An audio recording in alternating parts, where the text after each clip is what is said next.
Hello, my name is John, and today we'll be reading My Sister Kate, The Destructive Feminist Legacy of Kate Millett. A conversation with a feminist icon's sister, Mark Tapson, on FrontPageMag posted February 7th, 2018. Mark Tapson is a Shillman Journalism Fellow at the David Horowitz Freedom Center and the editor of TruthRevolt.org. Feminist icon Kate Millett recently passed away in Paris at the age of 82. Her 1970 book, Sexual Politics, called The Bible of Women's Liberation by the New York Times, had a seismic effect on feminist thought and launched Millett as what the Times called a defining architect of second-wave feminism. In a cover story that same year, Time magazine crowned her the Mao Zedong of women's liberation. Fellow feminist Andrea Dworkin said that Millett woke up a sleeping world. Kate's sister, Mallory, a certified financial officer for several corporations, resides in New York City with her husband of over 20 years. In a riveting article from a few years back, bluntly titled Marxist Feminists Ruin Lives, Mallory revealed what she saw of the subversive undercurrent of her sister's passionate radicalism.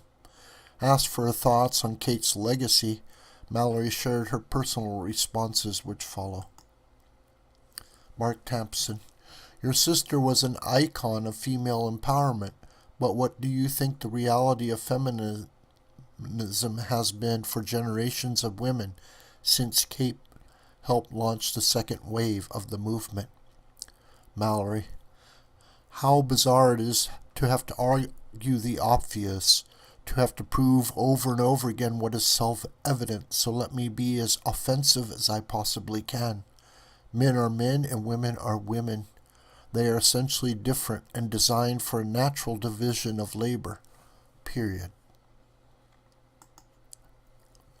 I get a kick out of the feminist love affair with the word empowerment. They have clever formulas for ensnaring hapless souls into their deceits. One of their slicker moves is to create a vocabulary designed to get around long-held beliefs, mores, taboos, or fears. Pro-choice is their newspeak euphemism for a casual murder of a human being. Dreamers mean illegal immigrants. Progressives denote a group dragging us back to the cave. Sanctuary city means a place where no actual U.S. citizen is safe. This empowerment thing makes me especially crazy. We need only go back to Eden in Genesis, where God commanded Adam and Eve not to eat a certain apple. Eve demanded he eat it.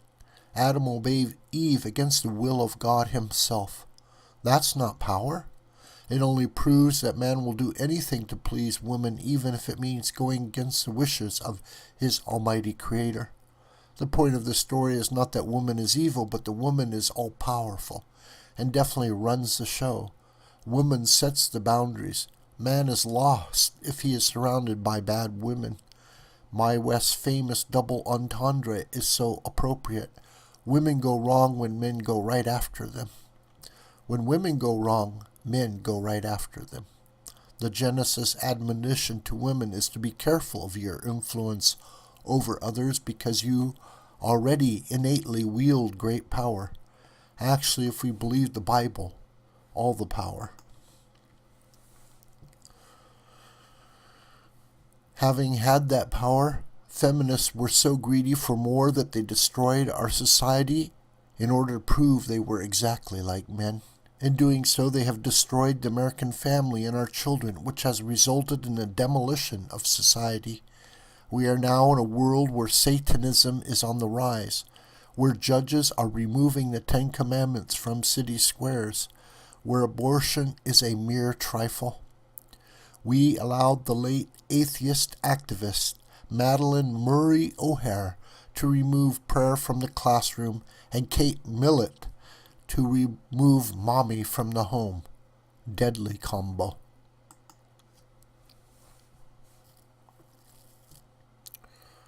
My thesis is this. When men ran the world and women ran society, we had a chance to conduct our lives in some semblance of balance. But women have abdicated their running of society, and thus it has collapsed dramatically. Women forced their way into running the world deal, and now we have a world gone mad, and the beautiful society which we Western women built is in tatters. Moms decided they were the same as men, so they deserted the home and babies to grab their briefcases and rush out to run the world. When women ran society, power emanated from the home. Men labored to keep their families sheltered, warm, clad, and fed, while women mostly stayed in the home to run the children and the community. Mother oversaw the household and carefully watched the children's behavior. Most of the neighborhood women knew each other and had informal meetings in their living rooms and kitchens, called coffee klatches. It was here that the community developed ground rules on how to manage children and husbands, and any mother was free to chastise anyone else's child should they misbehave. It was pretty unheard of for someone to say, "How dare you correct my child?" They would agree amongst themselves what was desired behavior. Good manners were required and trained. Neighbors backed each other up. It was expected. The essential rules that moms formed in their infants and homes radiated outwardly in the streets, schools, offices, boardrooms, departments, factories, and agencies to form the framework of Western ethics. The communities, churches, and schools all echoed the same values because most people went to church or temple, and so. The foundation of our mores being Judeo-Christian, Mom's rules were designed by the Ten Commandments. Many towns didn't lock their doors, even at night. So after 50 years of the almighty consciousness-raising experiment to empower women, and during the recent Harvey Weinstein sexual assault scandal, what we are hearing from the little girlish voices of the victim is, "I froze. I was paralyzed. I gave in because I didn't know what to do. I was terrified." Hey, that's some kind of weird empowerment. When I was a girl, we did what our moms instructed. We yelled no, slapped his face, and left the room or called a cop. Many people aren't aware of feminism's roots in cultural Marxism. But you were present at early meetings of the revolutionaries who would go on to form NOW, the National Organization for Women. Can you tell us what you witnessed behind the scenes about their true aims? Mallory.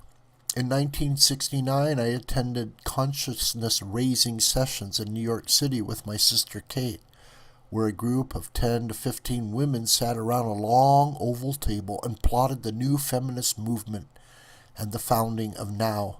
Their template was Mao's China, and the group confessionals conducted in each village in order to cleanse the people's thinking. The burning objective of Kate's consciousness raising was the destruction of the American family, as she deemed it a patriarchal institution devoted to the oppression and enslavement of women and children. They went on to form NOW, and with that organization achieved their stated goal of taking down the patriarchy through a massive, coordinated promotion of promiscuity, eroticism, prostitution, abortion, and homosexuality.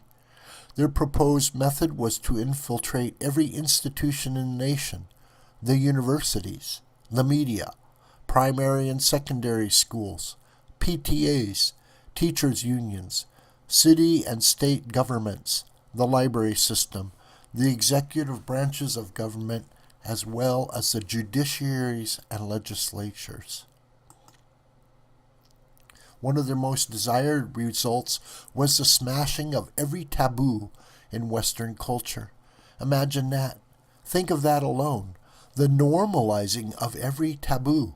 Polygamy, bestiality, Satanism, pornography, promiscuity, witchcraft, pedophilia, all activities which rot the human soul and city. Nothing burns down a society with such dispatch and totality as the unleashing of taboos. My sister Kate decided her contribution would to be establish women's study courses at every U.S. college and university, which she efficiently executed.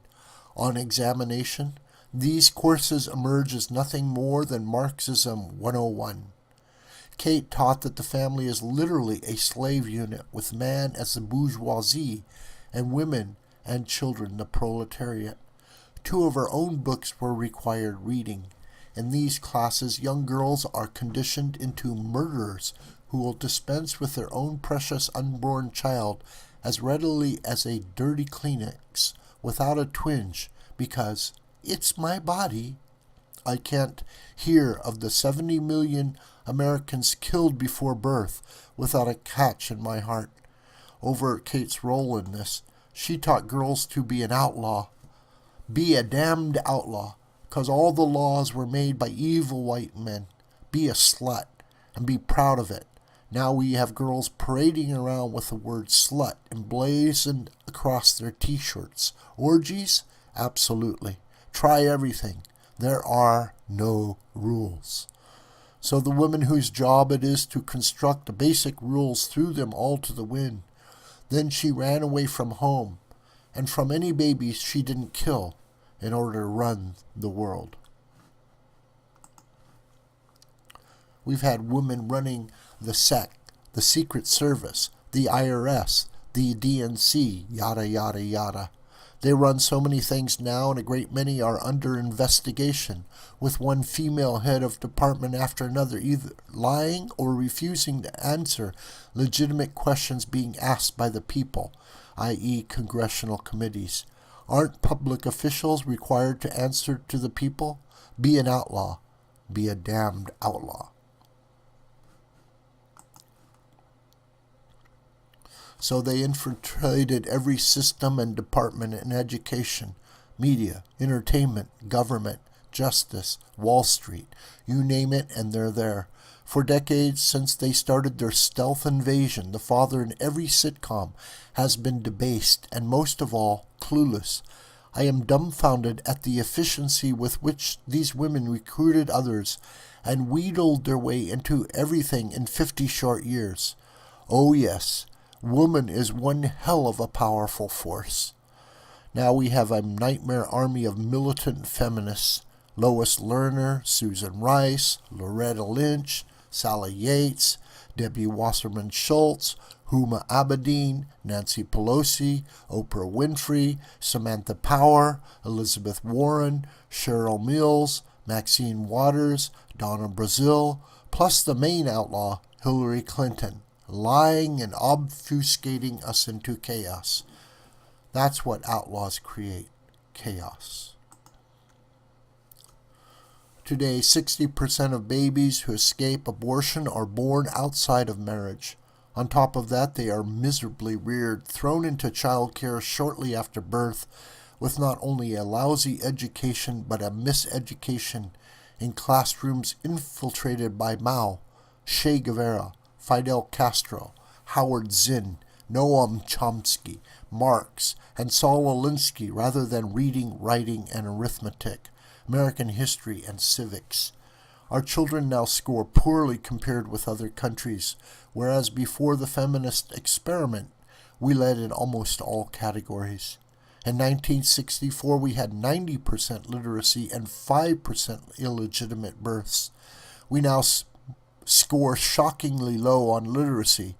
38% of American men read at the lowest levels.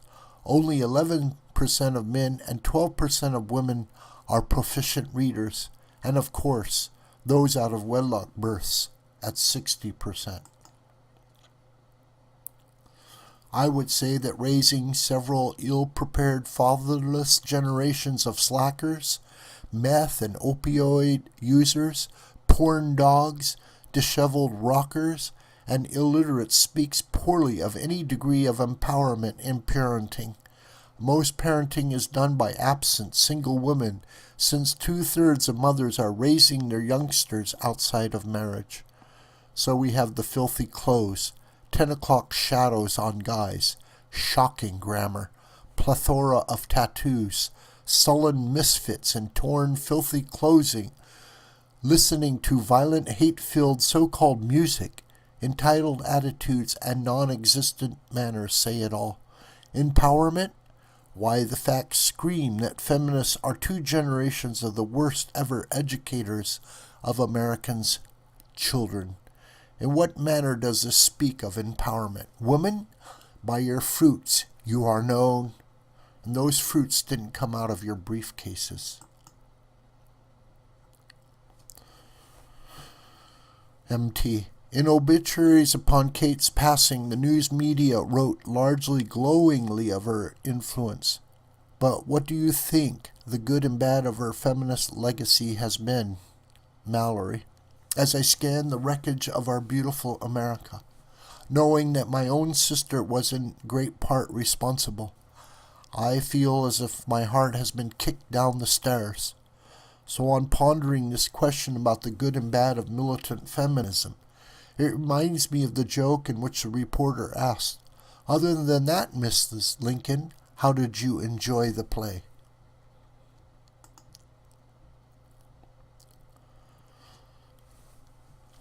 MT. Can you tell us a bit about Kate's mental instability, and if you think it had anything to do with her radicalism, or vice versa? Do you think her radicalism affected her mental state?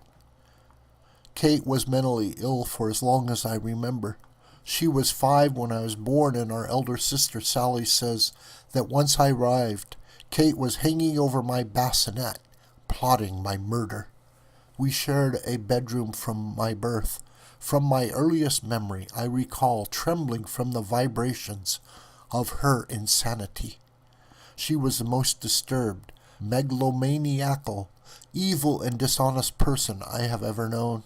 She tried to kill me so many times that it's now an enormous blur of traumatizing horrors. She was a sadist, a torturer, a deeply ingrained bully who took immense pleasure in hurting others. Incorrigible and ruthless, she was expelled multiple times from every school she attended. I spent my childhood with heart hammering as I tiptoed through the house so as not to be noticed by the dreadful Kate. Our mother was helpless, paralyzed with terror in the face of Kate. It is a grinding hardship to bring oneself to write such harsh things about one's own blood. It took some bucking up for me to start telling the truth. I must say here that, always and forever, I had a reservoir of love for my sister Kate, but reality trumps all, and her brand of nihilistic darkness was an implacable obstacle. I spent decades laboring to reason her into the light. One day my counselor guessed it. "So do you understand that you're trying to make your sister sane?"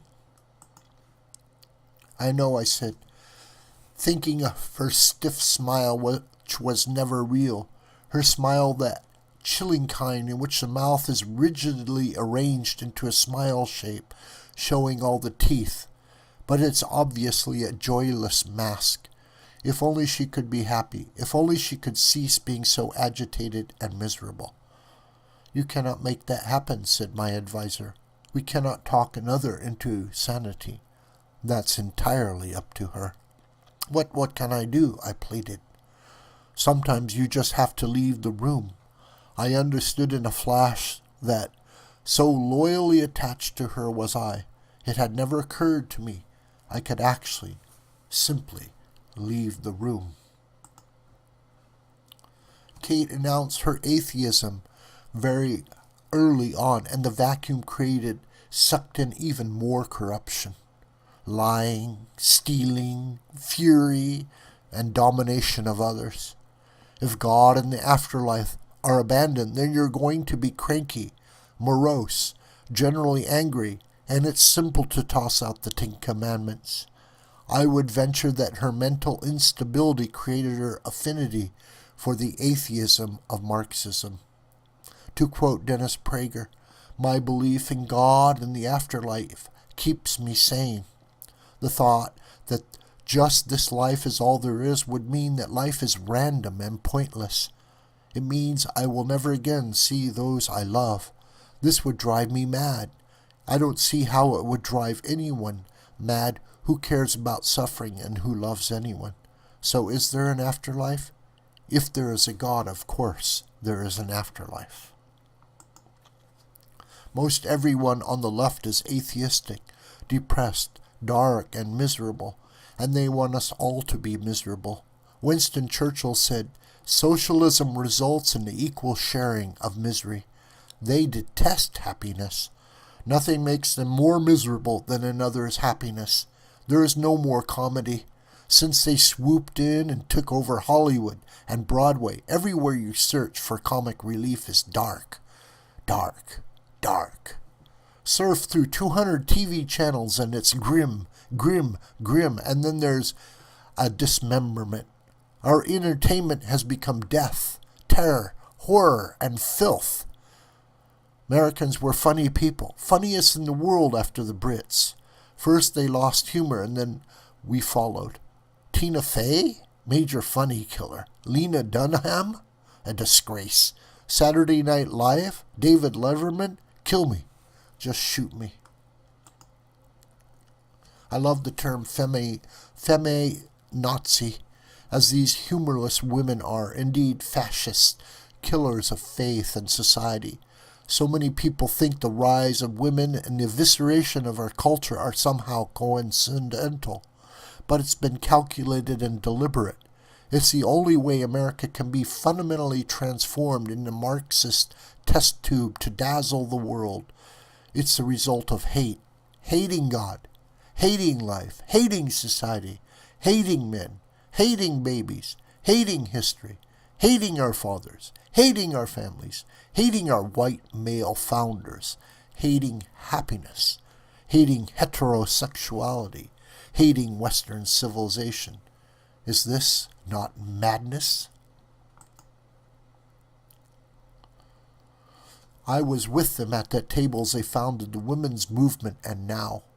The entire stated point of their activities was to destroy the American family, and with that, Western civilization. Is this not crazy? They were tooth-grittingly determined. They were driven by destruction and deeply violent impulses toward men and patriarchy. Their goal? To establish a matriarchy in order to end all war, because that's what men do, wage war. They believed that if women ran everything, there would be no more war. In their madness, they have conspired to destroy masculinity, drugging our little boys while trying to remake them into little girls, and thus emboldening our enemies who now see us as easy pickings. No nation is easier to overwhelm than one which has feminized the men and put females at the head of the tribe. Matriarchies never survive, never have, never will. So they plotted for Hillary Clinton to go to the White House simply because she was female.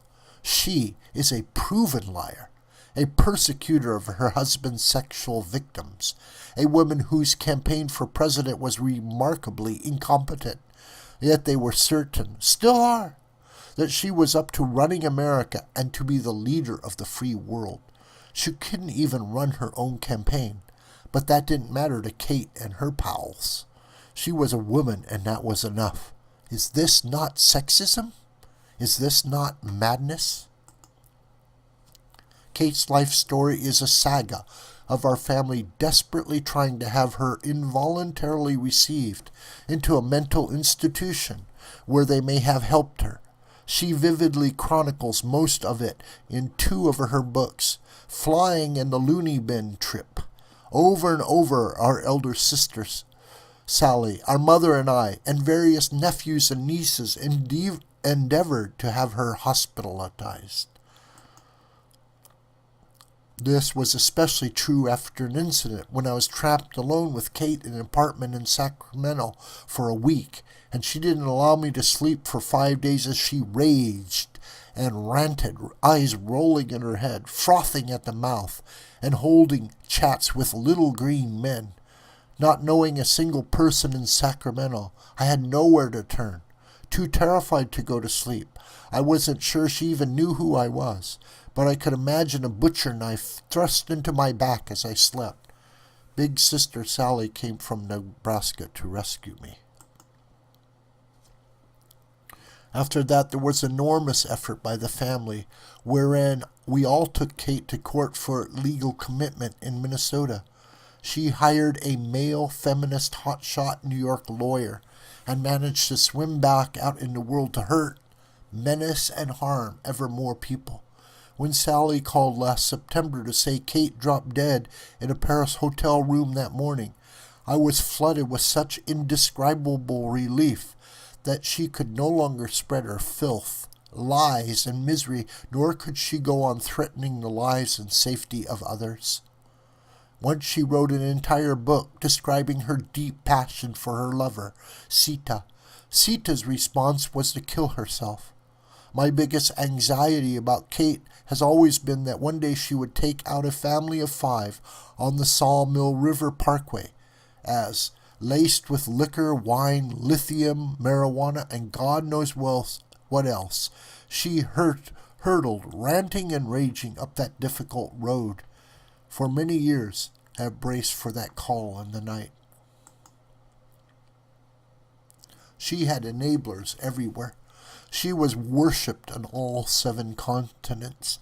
We did a massive intervention with 12 of us, family and friends, a psychiatrist, 2 ambulances standing by, several cops, and she managed to elude us all by hopping on a plane for Ireland. Her instability, as you put it, was apparent enough to both airline and cops in Shannon that she was committed by the police straight from the plane to an Irish psychiatric ward, whereupon her ubiquitous groupies, this time Irish, managed her escape through a 2nd-story window in the middle of the night.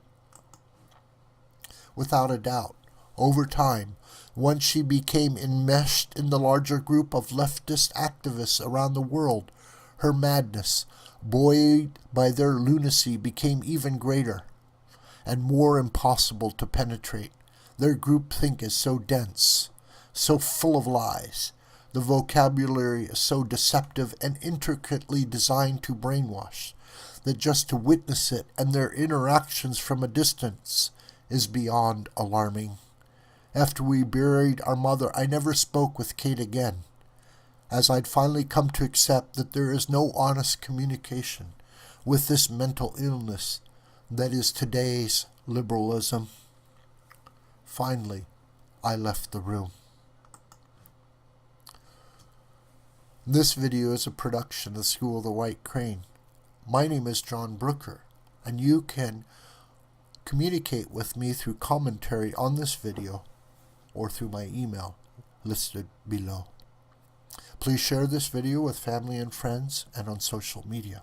May God richly bless you.